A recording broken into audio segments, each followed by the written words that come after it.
오늘 권사 은퇴 감사 예배를 드리면서 마무리를 잘하는 인생이란 제목으로 하나님 말씀 증거하겠습니다. 아주 옛날에 집신을 장터에 팔아서 생계를 이어가는 아버지와 아들이 있었습니다. 아버지는 아버지대로 이렇게 장사를 하였고, 또 아들은 아들대로 또 다른 장소에서 이렇게 장사를 하였는데, 근데 아버지의 집신은 아주 잘 팔리는데 이 아들의 집신은 잘 팔리지 않는 겁니다. 그래서 아들이 아버지에게, 아버지, 왜 아버지의 집신은 잘 팔리는 내 집신은 안 팔리는 겁니까?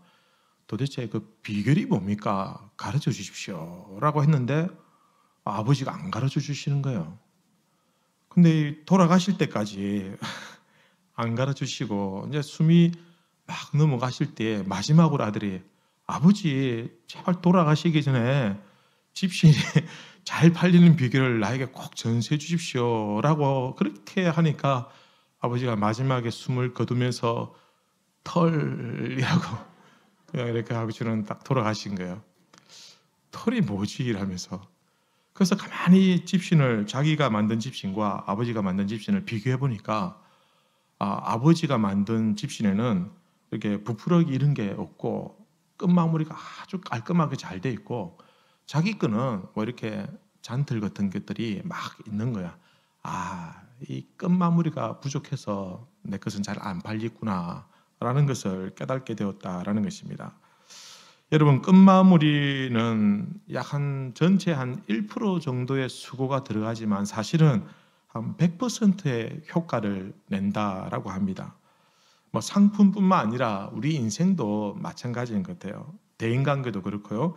끝마무리가 좋아야 됩니다. 마무리를 잘해야 그 다음도 기대해 볼 수 있고, 또 관계들이나 여러 가지 일들도 잘 정리가 된다라는 것입니다. 직장 생활을 10년, 20년 해도, 그죠? 그 장기 근속을 해도 그 마지막에 잘 정리가 되지 않으면 사실은 잘못한 것들만 그 마지막에 기억에 오래 남게 되더라라는 것입니다. 신앙생활도 마찬가지라고 생각합니다. 마무리를 잘 하는 것, 그것이 참 중요하다라는 것입니다. 오늘 이렇게 권사 은퇴식을 하게 되었습니다. 우리 은퇴하시는 권사님들은 그동안의 이 권사라는 아주 무거운 직분을 통해서 교회와 또 우리 성도들을 잘 섬겨 오시고 이제 마무리를 하실 때가 되었습니다. 여러분, 우리 성도들도 마찬가지입니다. 오늘이 마침 또 올해 마지막 주일이지 않습니까? 올해 열심히 신앙생활 하셨다면서 또 그렇게 달려왔겠지만 그러나 이제 벌써 한 해를 마무리해야 할 때가 되었습니다. 우리 성도님들도 마무리를 잘 하시기 바랍니다. 오늘 말씀을 통해서 또 우리 은퇴식을 통해서 우리 권사님들뿐만 아니라 우리 모든 성도님들이 한 해를 깔끔하게 잘 마무리하고 또 새해를 맞이할 수 있게 되기를 바랍니다. 그러면은 마무리를 잘 한다라는 것이 어떤 의미일까? 여러분, 오늘 본문 말씀을 통해서 우리는 야곱이라는 한 인생의 가족사를 우리가 한번 살펴보았습니다. 참 야곱이란 인물은 참 파란만장한 참 인생의 우여곡절이 많은 그런 사람이었습니다.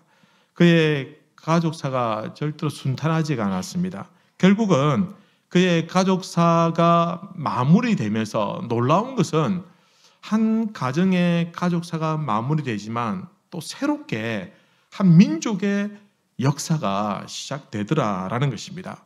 한 가정의 가족사를 잘 마무리할 때 새로운 한 역사, 한 민족의 역사가 새롭게 소망으로 시작하는 모습을 우리는 말씀을 통해서 알 수가 있습니다.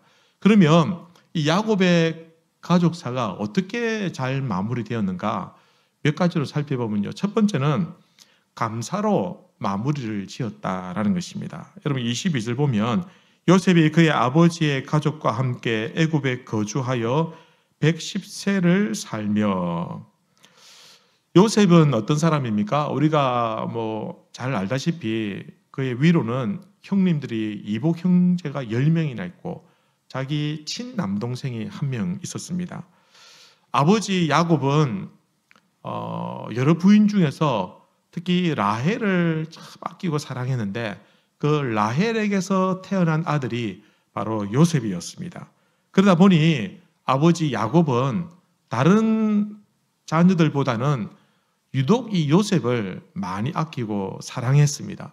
특별히 옷도 남들은 잘 입지 않는 그런 어떤 명품복 같은 그 당시에 채색 옷을 이 아들에게 요셉에게 입혔다라는 것입니다. 그러면은 다른 형들이 어떤 생각이 들겠습니까? 아니 아버지는 왜 저 녀석만 그렇게 좋아하느냐? 우리는 도대체 뭐냐? 이런 생각이 들지 않겠습니까? 그러면서 아버지에 대한 불평도 생기고 또 이 요셉에 대한 미움도 함께 자랐다라는 것입니다. 결국은 형들이 도저히 요셉을 그냥 두고 보지 못하겠다. 그래서 이 형들끼리 아주 무서운 생각을 가졌습니다. 동생을 죽이자. 이 녀석만 없으면 아버지의 사랑을 우리가 더 골고루 나눠 갖지 않겠느냐. 그렇지만 결국은 죽이지는 못하고 노예로 팔게 되었다라는 것입니다. 노예로 팔려간 요셉은 노예 생활을 하였고 또 나중에는 감옥에까지 갇히는 그런 신세가 되었습니다. 그리고 우여곡절 끝에 우리가 알다시피 애굽이라는 그 나라의 총리가 되었습니다. 총리가 되고 난 이후에 그의 마음 한켠에는 늘 아버지에 대한 그리움, 어머니는 이미 돌아가셨고 그리고 형들에 대한 미움도 있었지만 또 형들에 대한 그런 그리움도 그의 마음에 남아 있었다라는 것입니다. 언젠가는 볼 수 있겠지라는 생각을 하고 있었지만 사실은 언제 볼 수 있을지 장담할 수가 없었습니다. 결국 마지막에 요셉과 그리고 그의 아버지와 형들이 다시 재회하게 됩니다. 가뭄을 인해서 가나안 땅에 극심한 흉년이 들었습니다. 그래서 어쩔 수 없이 그의 모든 야곱과 그의 가족들이 이제 애굽의 총리로 있는 요셉을 만나게 되었고 그리고는 모든 가족들이 다 왕창 이렇게 이주를 하게 되었습니다. 그리고는 애굽에는 여전히 양식이 좀 풍부하였고 그리고 비옥한 땅에서 요셉 덕분에 그들이 정착하면서 살 수가 있었다라는 것입니다. 비록 형들의 미움을 받아서 노예로 팔려갔지만 그때부터 가졌던 그 외로움, 가족으로부터 참 떨어져 있는 그 괴로움들 이런 것들이 어쩌면은 때로는 닥친 고난들을 이겨낼 수 있는 그런 하나의 어떤 마음도 되었다라는 것입니다. 비록 노예로 있다가 죄수의 신분을 갖추기도 하였지만 그 요셉은 항상 언젠가는 아버지를 내가 만나게 될 것이야. 언젠가는 내가 형들과 다시 화해하고 오해를 풀고 함께 살 수 있을 것이야 라는 그런 기대를 가지고 있었다라는 것입니다. 결국은 대흉년과 대풍년을 통해서 결국 하나님께서 자기에게 이런 시련을 주신 것이 무엇인지 이후에 요셉은 깨닫게 되었습니다. 그가 흉년을 만난 이후에 자신의 가족을 구원하시는 그 하나님의 놀라운 구원의 역사를 요셉은 통찰력 있게 볼 수가 있었다라는 겁니다.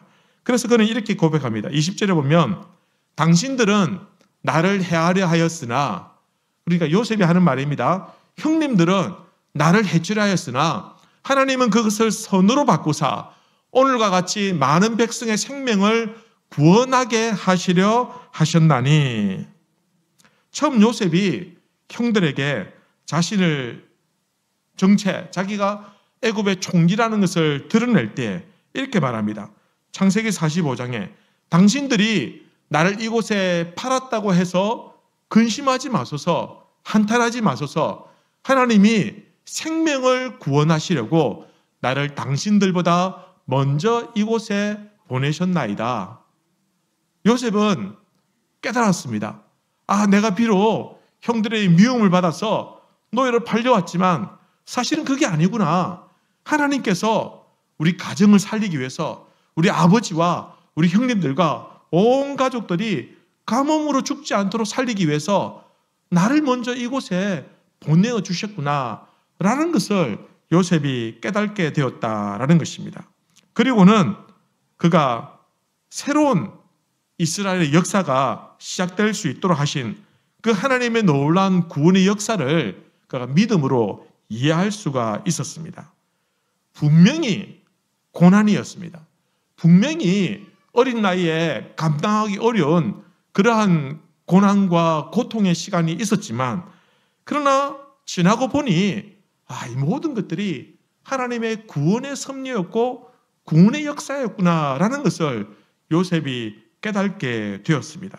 그리고는 모든 것이 하나님의 은혜라는 것을 깨닫게 되었을 때, 그는 오히려 미움이나 증오나 분노가 아니라 하나님께 감사할 수 있었다라는 것입니다. 요셉이 당신들이 나를 헤아려 하였으나 하나님이 그것을 선으로 바꾸어 주셨습니다 라고 고백할 수 있었던 것은 그가 하나님의 은혜에 대해서 감사하는 마음이 있었다라는 것입니다. 사랑하는 성도 여러분, 우리가 올해 한 해를 마무리하면서 정말 감사로 마무리할 수 있게 되기를 바랍니다. 특별히 우리 세 분 권사님, 정말 권사로서 또 섬기고 또 봉사할 때 내가 의도치 않게 오해를 받았을 때도 있을 것이고, 나는 좋은 뜻으로 했는데 다른 사람들이 그걸 잘 오해를 해가지고 문제가 있었고, 또 내 마음 한켠에 아픔이 있었고, 또 눈물로 시간 보내고 기도했던 그런 시간들이 분명히 있을 것입니다. 그러나 그때는 분명히 감당하기 힘들고 어려운 눈물의 시간이었지만, 그러나 지나고 보니까 하나님의 은혜였구나, 하나님께서 이렇게 하시려고 나에게 그런 어려움도 주셨구나 라는 믿음의 고백을 할 수 있게 되기를 바랍니다. 그렇게 고백할 수 있다고 한다면 오늘 이 자리에서 우리 하나님께 감사할 수 있다라는 것입니다. 여러분, 지난 한 해 동안 어떻게 보내셨습니까? 여러분의 가정이나 여러분의 직장에서 나름대로의 어려움들이 있었고 위기도 있었을 것이죠. 갈등도 아마 분명히 있었을 것입니다. 하지만 가정은 가정대로, 직장은 직장대로, 자녀들은 자녀대로 힘든 시간이 있었지만, 그러나 하나님께서 지나고 보니 그 가운데서도 그 모든 아픔이 참 기쁨이 되게 하셨고, 그 모든 슬픔이 희락이 되게 하셨고, 그 모든 고난이 감사의 제목이 되게 해 주시더라라는 것입니다.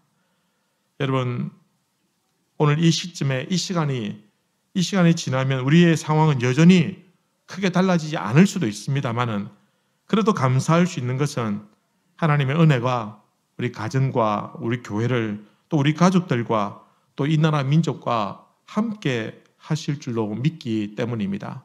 지금 우리나라도 좀 참 어수선하고 참 힘든 시간을 보내고 있지만, 그러나 이것도 하나님의 놀라운 그 구원의 큰 섭리의 눈으로 보면 언젠가는 이 순간이 감사할 수 있게 될 것입니다. 여러분, 원망과 불평으로 우리 한 해를 마무리하지 맙시다. 너무 아깝지 않습니까? 참 섭섭한 마음으로 그냥 한 해를 보내면 너무 아쉽지 않습니까? 그러니 지난 하나님의 은혜를 돌이켜보면서 감사함으로 잘 매듭을 지을 수 있는 우리 모든 성도님들 되시기를 우리 주님의 이름으로 기원합니다. 두 번째는 화해로 마무리를 지었습니다. 요셉은 그의 꿈대로 온 가족이 다시 재회하게 되었고 함께 살게 되었습니다. 이전보다 사실은 더 풍요로운 그런 환경에서 살게 되었습니다. 이전에는 가나안 땅에 살 때는 자기들을 지켜주고 보호해줄 사람도 없었습니다. 때로는 갑자기 흉년이 들면 어떻게 감당할 수 있는 힘이 없었습니다. 그러나 애굽이라는 강대국 안에서, 그 땅에서, 특별히 비옥한 땅에서 안전하게 보호를 받으면서 가족들이 번창하면서 살 수 있게 되었다라는 것입니다. 이제 아버지 야곱의 나이가 들어서 죽게 되었습니다. 그리고 슬픔 가운데 있었지만 그러나 그 장례도 굉장히 참 성대하게 장례를 치르게 되었습니다. 그런데 문제가 한 가지 생겼습니다. 어떤 문제냐면은 요셉의 형들의 마음에 두려운 마음이 생겼습니다. 저 요셉이 우리를 그동안 살려준 것은 아버지가 살아계셔서 그런 거 아닐까? 이제 아버지가 돌아가셨으니 아마 저 녀석이 우리에 대해서 안갚아하지는 않을까? 그런 두려운 마음이 이 형들에게 일어났다라는 것입니다. 왜냐하면 자기들의 손으로 동생을 죽이려고 하였고 그리고 노예로 팔아버렸기 때문입니다. 형들은 요셉을 만나기 전부터 사실은 그들은 깊은 죄책감에 시달리고 있었습니다. 창세기 42장에 보면 이렇게 기록하고 있습니다. 그들이 서로 말하되 우리가 아우의 일로 말미암아 범죄하였도다. 그가 우리에게 애걸할 때에 그 마음의 괴로움을 보고도 듣지 아니하였으므로 이 괴로움이 우리에게 임하였도다. 르우벤이 그들에게 대답하여 이르되 내가 너희에게 이 아이에 대하여 죄를 짓지 말라고 하지 아니하였더냐? 그래도 너희가 듣지 아니하였느니라. 그러므로 그의 피값을 치르게 되었도다. 그들이 가뭄으로 인해서 애굽의 총리 앞에 끌려갔을 때 그들이 참 그 총리가 갑자기 자기들의 집안의 막내 아들 베냐민을 내어놔라라고 할 때에 이 도저히 아버지에게 요셉이 죽은 것도 아버지가 큰 아픔으로 지내고 있는데 그의 동생마저 이제 어떻게 될지 모르고 빼앗기게 되면은 이제 아버지에게 큰 죄를 짓는 그런 상황이 된 겁니다. 그래서 요셉이 총리라는 것을 깨닫기 전에 그들이 그 죄책감으로 말미암아 괴로워하는 모습을 말씀에서 볼 수가 있다라는 것입니다. 형들은 요셉의 일을 후회하고 있었습니다. 나중에 애굽의 총리가 자기들을 죽이려고 하였던 자기들의 노예로 팔아버렸던 동생 요셉이라는 사실을 알고 이 형들은 그야말로 충격에 사로잡혔습니다. 그리고 아버지가 돌아가셨을 때에 혹시나 이 요셉이 자기들을 해치지 않을까라는 그런 두려운 마음이 있었다라는 것입니다. 그러나 창세기 50장 1절에 보면 요셉이 말합니다. 요셉의 형제들이 그들의 아버지가 죽었음을 보고 말하되 요셉이 혹시 우리를 미워하여 우리가 그에게 행한 모든 악을 갚지나 아니할까 하고 그러나 20절에 보면 요셉이 이렇게 말합니다. 당신들은 나를 해하려 했으나 하나님은 그것을 선으로 바꾸사 오늘같이 많은 백성의 생명을 구원하게 하시려 하셨나니 당신들은 두려워하지 마소서 내가 당신들과 함께 당신들과 당신들의 자녀를 기르리이다 하고 그들을 간곡한 말로 위로하였더라. 오히려 거꾸로 형들이 용서해달라고 벌벌 떠는 것이 아니라 오히려 반대로 요셉이 형들에게 제발 걱정하지 마십시오. 염려하지 마십시오. 괜찮습니다. 내가 형님들과 형님들의 자녀들을 내가 다 책임지고 기르겠습니다. 라고 이렇게 형들을 위로하고 있다라는 것입니다. 요셉이 형들을 안심시키고 위로했습니다. 요셉은 형들과 이미 화해를 했습니다. 그리고 그는 마지막에 화해로 마무리하고 있다라는 것입니다. 그제서야 비로소 형들은 안심할 수가 있었습니다. 자기들이 동생을 죽이려고 하였던 그 큰 죄를 지었지만 그러나 동생이 자기들을 용서해주는 그 모습 앞에서 형들의 마음도 눈 녹듯이 녹아내리게 되었다라는 것입니다. 성도 여러분, 우리가 한 해를 마무리하면서 유종의 미를 거둡시다라는 그런 말을 자주 하지 않습니까? 도대체 어떻게 유종의 미를 거두자는 겁니까? 우리의 가정에서 문제들, 또는 직장에서의 문제들, 교회에서의 문제들, 때로는 우리의 대인관계 속의 문제들, 모든 문제들을 이제는 화해하고 용서하고 화평할 수 있도록 그렇게 마무리 짓고 그렇게 매듭 짓고 한 해를 마무리하는 것이 그것이 진정한 유종의 미를 거두는 것이 아니냐라는 것입니다. 여러분 골로새서 3장에 보면 누가 너희에게 불만이 있거든 서로 용납하여 서로 피차 용서하되 주께서 너희를 용서하신 것 같이 너희도 그러하고 이 모든 것 위에 사랑을 더하라. 사랑을 더하라. 이는 온전하게 매는 띠니라. 용서한 걸로 끝나지 말고 그 위에 사랑을 더하여라. 그리해야 온전한 사랑의 매듭으로 하나가 된다라는 것입니다. 혹시 여러분들을 참 힘들게 한 분이 있습니까? 혹시 마음에 거리끼는 분들이 있다고 한다면 여러분 용서를 구하시고 또 용서하시기를 바랍니다. 나도 연약한 사람이고 그분도 연약한 사람이고 우리가 다 연약하지 않습니까? 그러니 참 미워할, 참 싫어할까, 화내고 분노할까. 여러분 그때는 그럴 수 있지만 그러나 시간이 지나고 나면 그거 다 별거 아니더라는 것입니다.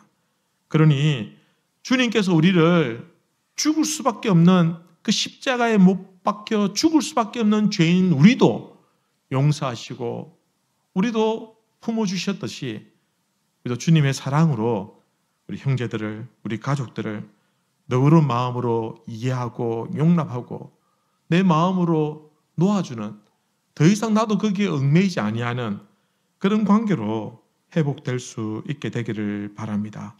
여러분 올해 그렇게 매듭지어서 화해로 매듭짓는 우리 성도님들 되시길 바랍니다. 야곱의 가족이, 이 가족사가 아름답게 잘 마무리되었을 때 새로운 하나님의 민족의 역사가 시작되었다라는 것입니다.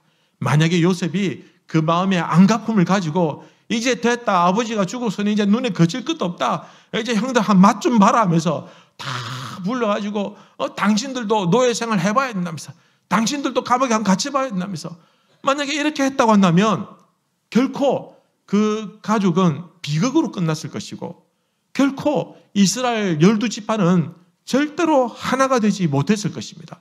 지파들마다 싸우고 분쟁하고 그렇게 다투고 그런 서글픈 역사가 되었을 것이다 라는 것입니다. 요셉의 용서의 결단이 민족을 세우게 되더라는 것입니다. 여러분 우리의 결단이 한 영혼을 살릴 수가 있고 우리의 결단이 누군가에게 희망이 되어주고 새로운 삶의 용기를 불어줄 수 있다고 한다면 여러분 얼마든지 용서하고 얼마든지 화해하고 얼마든지 하나가 될 수 있다라는 것입니다. 사실 우리도 하나님과 원수되었던 자들이었습니다. 주님께서 우리를 용서하셨는데 주님께서 그 피의 십자가를 흘리면서까지 용서하셨으니 우리를 용서해 준 그 주님께서 우리에게 너희도 용서하라, 용서하시고 용서받으시고 화해로 한 해를 마무리할 수 있는 우리 성도님들 되시기 바랍니다. 마지막 세 번째는 소망으로 마무리 지었습니다. 오늘 25절 26절 보시면 요셉의 마지막 유언이 있습니다. 요셉이 그의 형제들에게 이르되 나는 죽을 것이나 하나님이 당신들을 돌보시고 당신들을 이 땅에서 인도하여 내사 아브라함과 이삭과 야곱에게 맹세하신 땅에 이르게 하시리라 하고 요셉이 또 이스라엘 자손에게 맹세시켜 이르기를 하나님이 반드시 당신들을 돌보시리니 당신들은 여기서 내 해골을 메고 올라가겠다 하라 하였더라. 요셉이 마지막 그가 죽기 직전에 그는 이스라엘 민족에 대한 소망을 보았습니다. 근데 한 가족이, 한 가문이 그냥 잘 먹고 잘 사는 그것이 아니라 이제 이 가족사가 아름답게 마무리될 때 하나님께서는 우리 조상들에게 약속하셨던 아브라함과 이삭과 야곱의 그 하나님께서 맹세하신 그 가나안 땅에 이제 이르게 하실 것이다 라는 그런 소망을 보게 되었다라는 것입니다. 요셉은 자기의 사명을 다하고 마지막 죽음을 앞두고 하나님께서 맹세하신 땅으로 이끄실 그 이스라엘 민족들을 그런 소망의 눈으로 볼 수가 있었습니다. 그래서 그도 거기에 같이 가고자 하는 마음에서 나의 유고를 메고 같이 그렇게 떠나주십시오 라고 부탁을 하는 것입니다. 이는 자신의 인생이 이제 이 일을 위해서 쓰임받았다는 것을 깨닫게 되었습니다.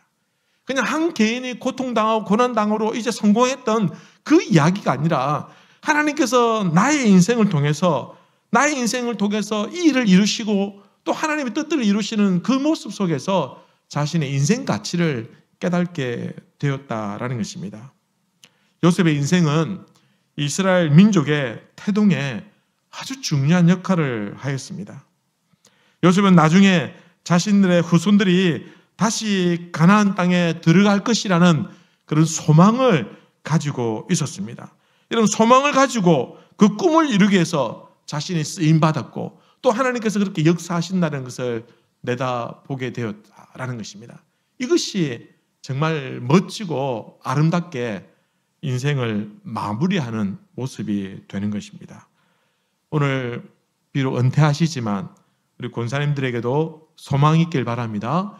여러분, 은퇴를 통해서 하나님께서 새로운 마음을 주시고 이제는 내가 권사의 직분을 직접적으로 심호하는 것은 아니지만 그럼에도 불구하고 후배들을 위해서 격려해 주시고 기도해 주시고 또 나의 역할, 나의 자리에서 그 자리매김을 잘 해주실 때에 그것이 우리 후배들에게는 또 아름다운 소망이 되는 겁니다.